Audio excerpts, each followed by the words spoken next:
School ছাত্রী তার প্রেমিককে নিয়ে এসে দিন দুপুরে বাড়িতে এমন একটি কাজ করবে কেউ কল্পনাও করতে পারেনি। দেখেন, দরজায় এসে তার বড় বোন নক করতেছে। এখন সে বুঝে উঠতে পারছে না দরজায় কে। সে এখন তার স্কুল প্রেমিককে দাঁড় করে থুয়ে সে এখন দরজায় গিয়ে দেখবে দরজা আর কেউ নয়, তার আপন বড় বোন। সে এখন এসে তড়িঘড়ি করে তার যে স্কুলের প্রেমিক যার সাথে প্রেম করে তাকে এখন লুকাবে। কিন্তু কোন জায়গায় লুকাবে সে বুঝে উঠতে পারছে না। কারণ সে জানে যে এই সময় বাড়ি ফাঁকা থাকবে, কেউ বাড়িতে নেই। এইজন্যে সে বাড়ির ডুপ্লিকেট চাবি দিয়ে সে খুব তড়িঘড়ি করে তার এই প্রেমিককে নিয়ে এসেছে বাসায়।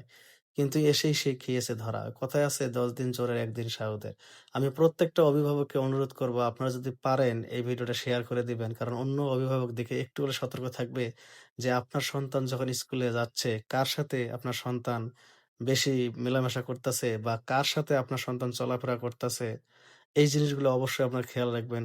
এমনকি প্রত্যেকটা অভিভাবককে আমি করজোড়ে অনুরোধ করব, আপনারা যদি পারেন স্কুলে আপনারা সপ্তাহে যদি ৭ দিন খোঁজ নাও নিতে পারেন, অন্ততপক্ষে ২ থেকে ৩ দিন স্কুলে মাস্টারদের সাথে আপনারা সুসম্পর্ক রাখুন। তাদের কাছ থেকে আপনারা খোঁজখবর নিন যে আপনার সন্তান ঠিকমতো স্কুলে যাচ্ছে কিনা বা আপনার সন্তান স্কুল ছুটি হওয়ার পরে ঠিকমতো বাসায় আসতেছে কিনা।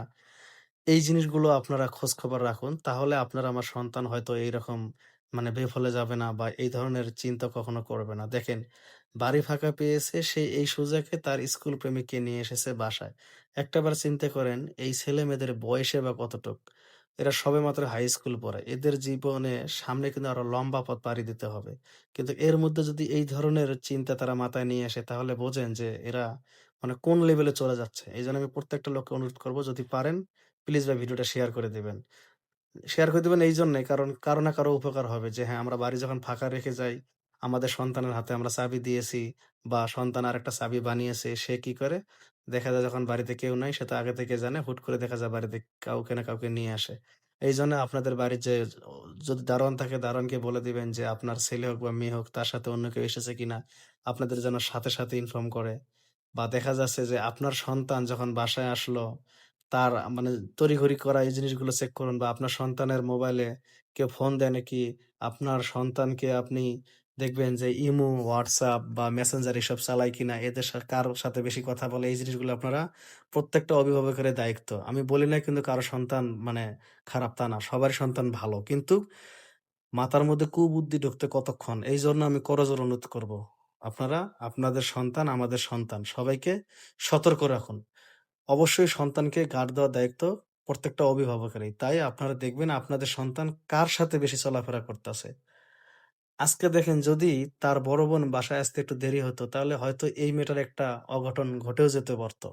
তখন এই মেয়েটার বন্ধ হয়ে যেত লেখাপড়া। পাড়া-প্রতিবেশীর কাছে কিন্তু তার মা-বাবা মুখ দেখাতে পারত না। যদি আজকের ঘটনাটা জানাজানি হইতো। এইজন্য প্রত্যেকটা অভিভাবককে আমি অনুরোধ করে বলব, আপনার অভিভাবক হিসাবে আপনারা সন্তানকে ভালোভাবে কেয়ার করে দেখিয়ে রাখুন। কারণ আমরা সবাই চাই আমাদের সন্তান সুশিক্ষায় শিক্ষিত হোক। কিন্তু এই সুশিক্ষায় শিক্ষিত হতে গিয়ে যদি তারা ভালো রাস্তা থুয়ে যখন উল্টো রাস্তায় যাবে তখন কিন্তু প্রত্যেকটা অভিভাবকেরই একটা কষ্ট। তো প্রত্যেকটা অভিভাবক যেন এরকম কষ্ট না পায়, কোনো অভিভাবকের সন্তান যেন এরকম বিফলে না যায়। এইজন্য সবাইকে আমি অনুরোধ করব ভাই প্লিজ ভিডিওটা পারলে শেয়ার করে দিবেন। আরেকটা কথা হচ্ছে আপনারা আপনার সন্তানকে সবসময় এই জিনিসটা আপনারা গার্ড দিয়ে রাখুন যে আপনার সন্তান কার সাথে চলাফেরা করতেছে। সে কি ছেলে হইয়া কি ছেলে বান্ধবীর সাথে মেয়ে বান্ধবীর সাথে যাচ্ছে না মেয়ে হইয়া ছেলে বান্ধবীর সাথে বন্ধুর সাথে মিশতেছে। এই জিনিসগুলো অবশ্যই আপনারা সতর্ক থাকবেন। আজকে কিন্তু বড় বোনের জন্য বেঁচে গেল ছোট বোনের মান-সম্মান এমনকি এই পুরো পরিবারের মান-সম্মান। তো এইরকম বোনকে সেলুট। ভালো থাকবেন, সুস্থ থাকবেন। সবাইকে আল্লাহ হাফেজ।